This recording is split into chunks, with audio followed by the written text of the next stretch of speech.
Okay, hello guys. I'm a little bit under the weather, but I wanted to do a little video on Flat Earth and Stephen King's It. I know there's been a lot said about Stephen King and Flat Earth because of two movies and books he has written. One is The Shining, where there are lots of moon landing references, and some say Kubrick, Stanley Kubrick, who was, who was one of the guys who people thought could have been the director of the moon landing, that he could have been involved. And here is one of the characters wearing an Apollo 11 t-shirt. Also, apparently the number of the room has been changed and so on. And wait a second, I can just play this for a second. So you have the Apollo 11 T-shirt, and the room number is 237, which is apparently some distance between Moon and Earth. I think in 1,000 kilometers or something. I'm not sure. 237, and apparently the room number was changed. So that is an indication for some people that there is a different how do you say different methodology in Kubrick telling us that there's something wrong with the moon landing, and there's been a whole documentary done about this, so I'm not going to go delve too deeply into this. Still, I wanted to talk about it because The Shining was filmed in 1979, probably 78, and it came out in 1980. And Stephen King later wrote a book, and he said called Under the Dome. He talks about Under the Dome, and listen to the year he says when he got the idea for the book. 1 second. I did try to write it in 1976, and it was called Under the Dome. And I tried again probably in 1979 when it was called The Cannibals. And that time I got a lot further. The good ideas never really leave your mind. It's kind of like a baseball player saying, I missed a really fat pitch, and I'd really like to have another chance at that particular. So he claims he had the idea first in 1976. He wrote The Shining early. Kubrick was a very how to say, he was a very precise filmmaker, so he got really into his projects. So they probably started to work on the project years before, and maybe that's what I thought to myself. Maybe Kubrick kind of mentioned to Stephen King, or they talked about cosmology, or even they knew that there was something wrong with the.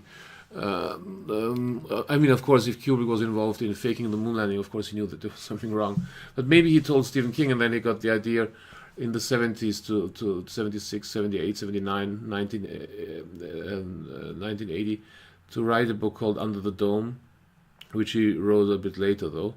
But in between he wrote another book, and this book is called It. It's now a major motion picture, and that's my main point. It's of course not a flat Earth movie like Under the Dome is, which is clearly or like the what's the name of the Jim Carrey movie, the Truman Show. You know, where it's clearly a dome's symbology, or even the Simpsons movie, but still, Stephen King seems to be fascinated with this kind of thing. Also fascinated with the occult. Maybe there's also some guilt in him because he seems to delve into some dark subjects all the time, you know. And I don't want to go too deeply into this, but still, let's get into the what I wanted to say about the movie It by Stephen King. Let's watch the trailer, and I'll talk a little bit about it. I've read it. I'm not sure if I read it in its entirety. I read it way back. Then I got the audiobook. And then I started thinking when I got into the whole flat Earth thing, because it's quite interesting. So I'll show you.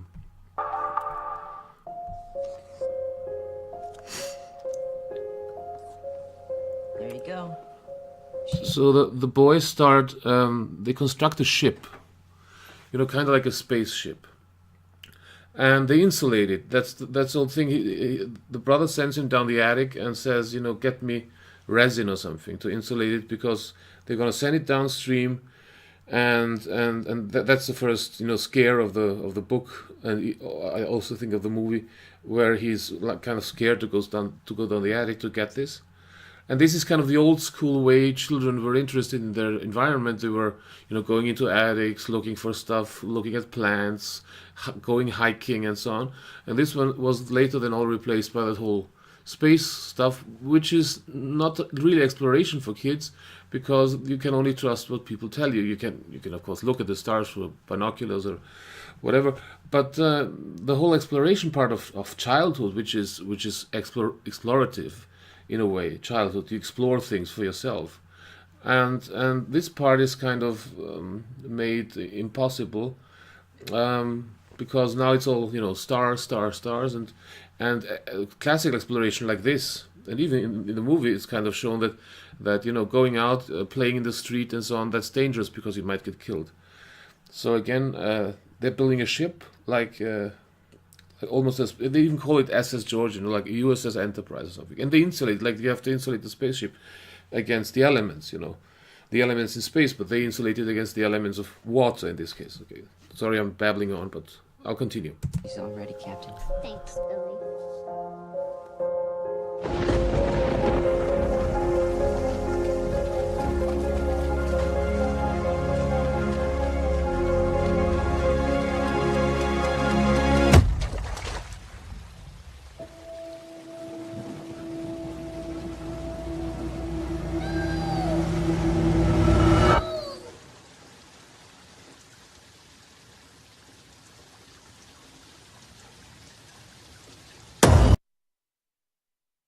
And this is just a trailer, so I can't really show the whole movie. But there's this clown called Pennywise, and almost like he's being wise with pennies in a sense. He's good with money.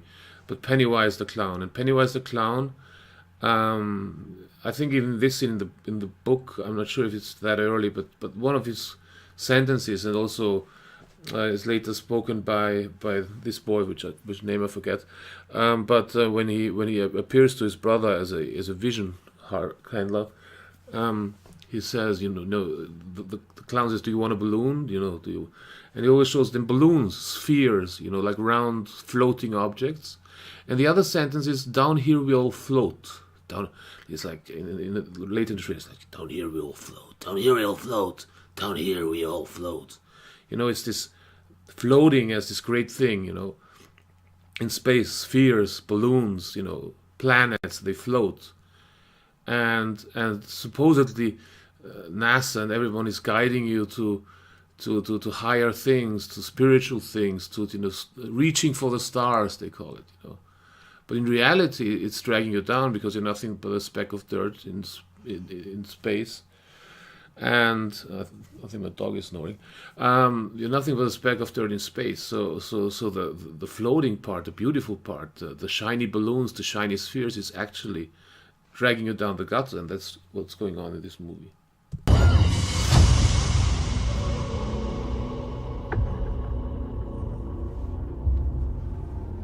There's not like any town I've ever been in before. People die or disappear 6 times the national average. And that's just grown-ups. Kids are worse. Way worse. Again, it's kind of telling, they're in a library or in a classroom, and this is this place of, learning and education, and that's where they always show you the planets and the balloons and the spheres floating around, But actually, they put you in danger. That's the point, I think. That's. I'm not sure if this was intentional on his part, but it's interesting that he made The Shining, where Curie put all this anti-moon landing stuff in. Then he made then he wrote supposedly Under the Dome, or had the idea for Under the Dome. Then he wrote it. And there's one last thing I'm going to get to too, but I'll continue 1 second with this trailer.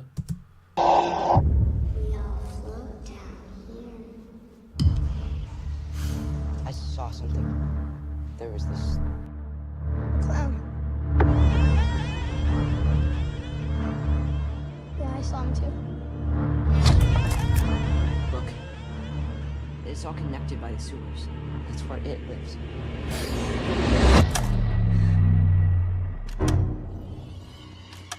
What happened? Okay, again, down here we all float. You know, again, the floating part, which of course can mean ghosts float or spirits float. And even in the book, it's explained that it is some kind of alien life form that's evil and that's returning every 30 years, which is also kind of interesting because there's also this theory of secularum or secular secularum, which can mean, you know, to the end of time, but also age of time or an age passing by, like the age of Aquarius or different ages. And or it means that also a certain kind of evil returns in a certain, you know, in occultism. There's always things returning in certain ways, you know, like for example in the like if you look at the changes during space travel, 1968, 1969, till 1972. This was also the time when, you know, abortion started. It was the time when the so-called sexual revolution started. So the push of NASA to make us go away from our spiritual worldview by showing us those floating spheres and saying we're just a speck of dust in the universe. At the same time, they started to kill all those kids through abortion, and at the same time they started to change, like cultural revolution, like change the way we perceive art. Even, I mean, even Stephen King, in a sense, is, although he's quite a traditional writer, he's kind of new wave horror, not really trying to write literature. It's more of a consumer product. But he's also a product of the 1970s, 1980s, where, you know, where modernism changes, you know, clothes into throwaway clothes, people into throwaway people, sex and sexuality and marriage into throwaway sexuality, and the static, the God-given earth into a throwaway earth, into a spinning, wobbling, you know, flying through space earth. But to go back to that, again, we have Pennywise the clown. We have the balloons, the floating balloons.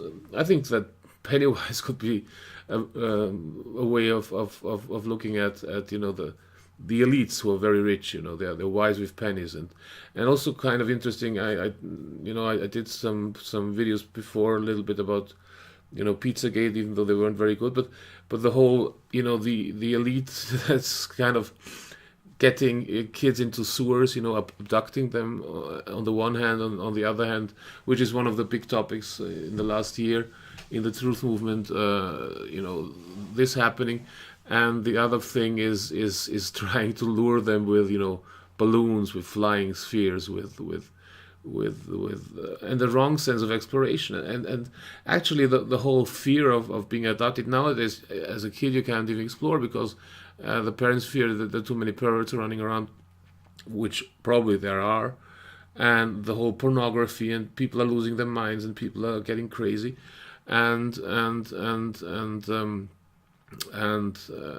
this dark sense of a power, you know, that's behind it.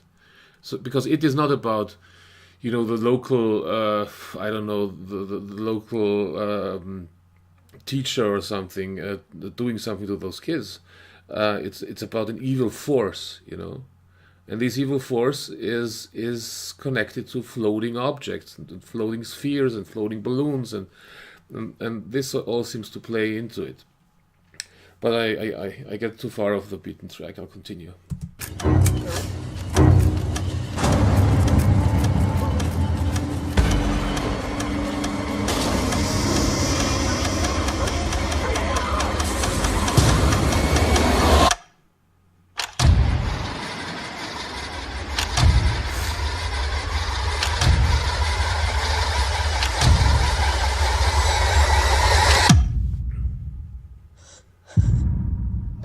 If you'll come with me, you'll float too. You'll float too. You'll float too. You'll float too. You'll float too.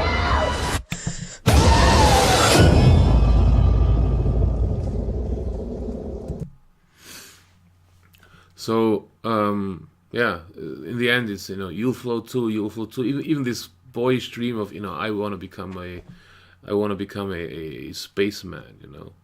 I want to become an astronaut. It used to be I want to travel the seas or become a an engineer or whatever, and now it's replaced with this the kids sitting at home staring into a computer screen saying wow, even nowadays if parents are bragging about how smart their kids are, it's like he's really into dinosaurs, which is probably another fake thing or half fake thing. I mean they're even I'm a religious guy, so there's even dragons in the Bible, but still it's like, my kid is, loves dinosaurs, and my kid loves space. He's all got the space books, So they're giving them fake crap to be interested in, instead of being interested in true things, in a sense, And I think this symbolism, down here we all float, down here. So floating, which is normally something which is connected to the sky, to the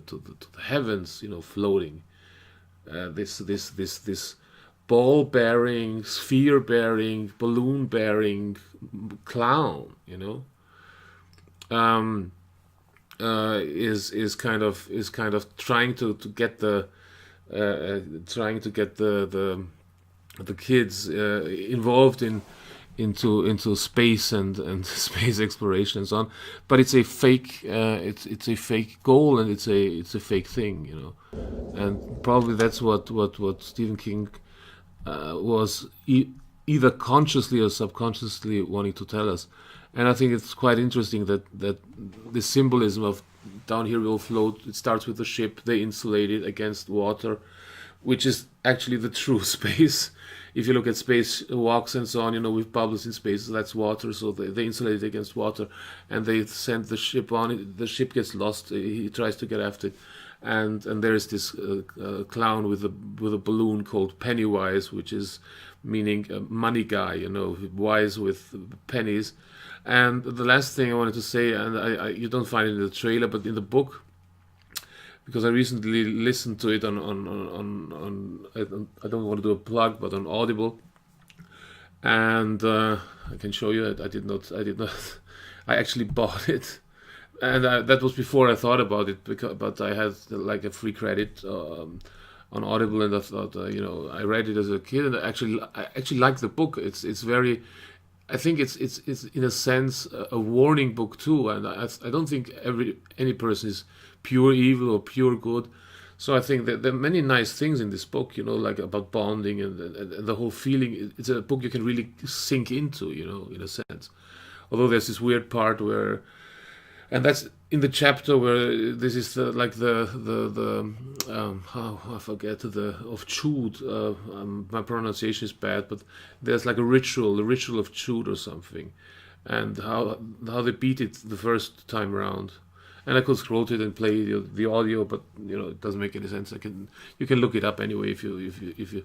And the interesting thing is the guy that beats or one of the entities that beats the clown with the balloons is a turtle, and if you look at old cosmology and old images, even in the books, the Discworld books, but the turtle is an old image of someone carrying the disc world, the flat Earth, carrying it on his backs, even if what a turtle has on his back has a slight curve to it, but that's how we believe there's a dome, for example, or some believe there's a dome above a flat Earth. And it's interesting that the animal that is connected to flat Earth cosmology, the turtle, a turtle being kind of tells the kids how to beat the clown who's deceiving them with spheres, balloons, and so on.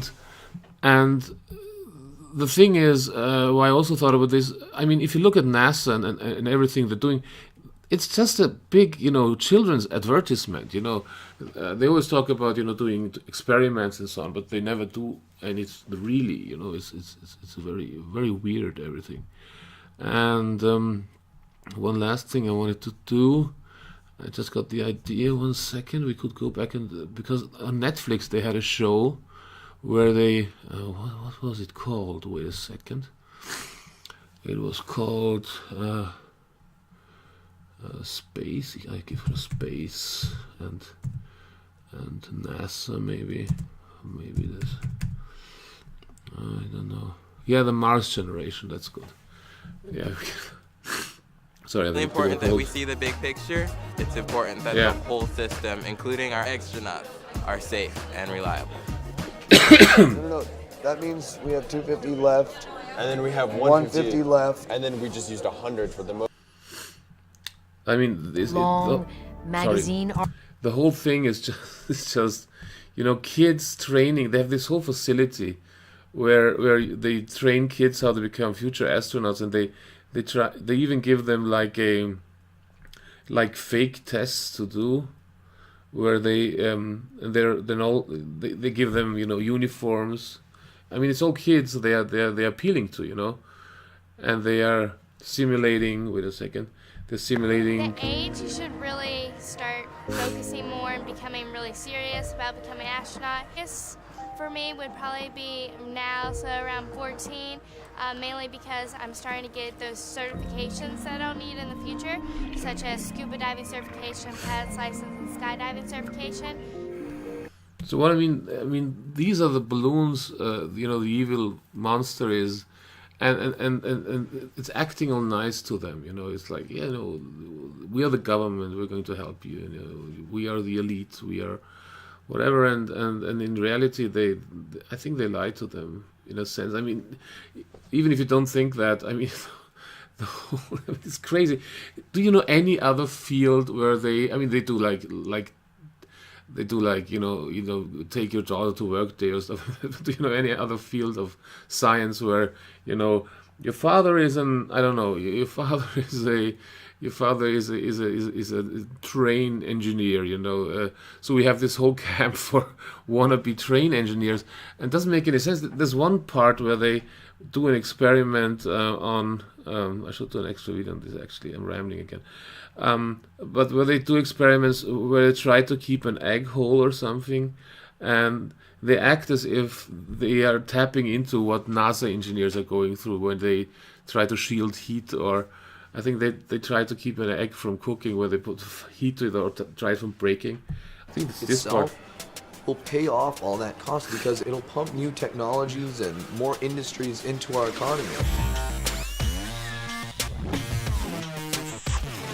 That's not the part, but they're doing like experiments with space food. Yeah, that's the egg. Yeah, wait a second. It's very funny. It's so stupid. I mean, and they act like it's very important. It's the whole program. I mean, the whole NASA program is geared towards kids. I mean, grown-ups read, passing by, they read, there was new moon, and we are so used to it. But we've been indoctrinated that much as kids. And there they have this whole camp set up. It's That's everything. giant operation, People and it seems have like been talking NASA about has going to been, Mars pretty much mainly since we built landed for on the moon this. and discovered that Mars is another solid surface. Thanks. Okay. Nice. Build this baby. A little color. Liven it up.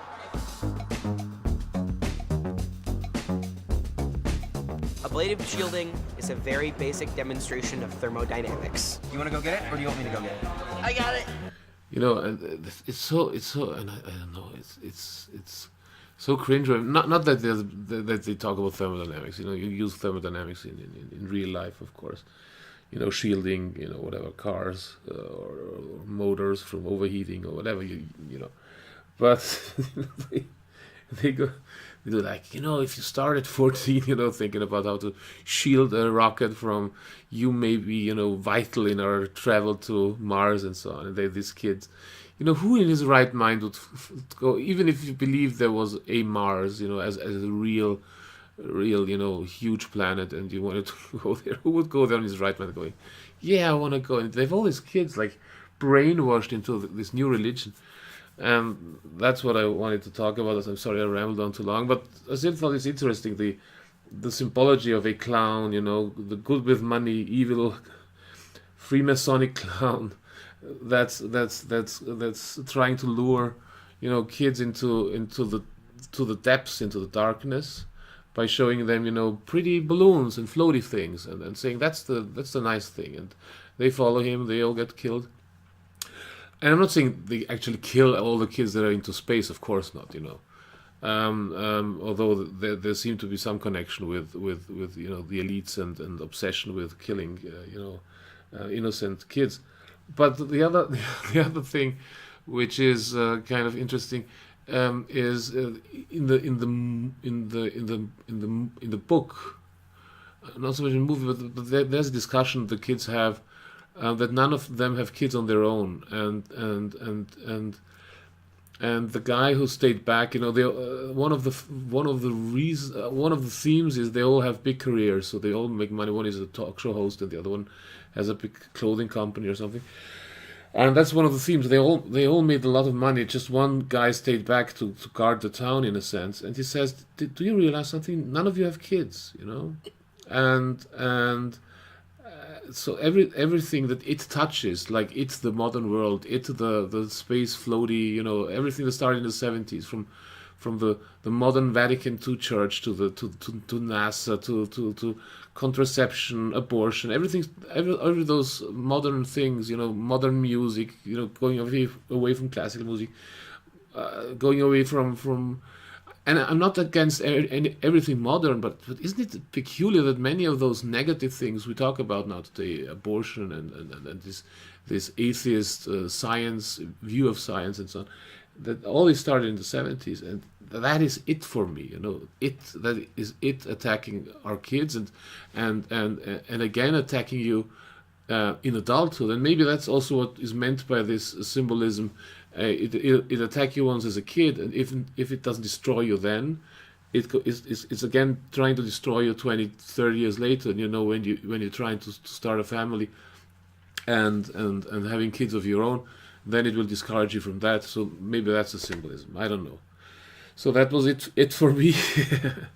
I hope you enjoyed this rambly, not very professional video, but I hope if anybody watched it, it might have been interesting to you. So take care. Bye bye.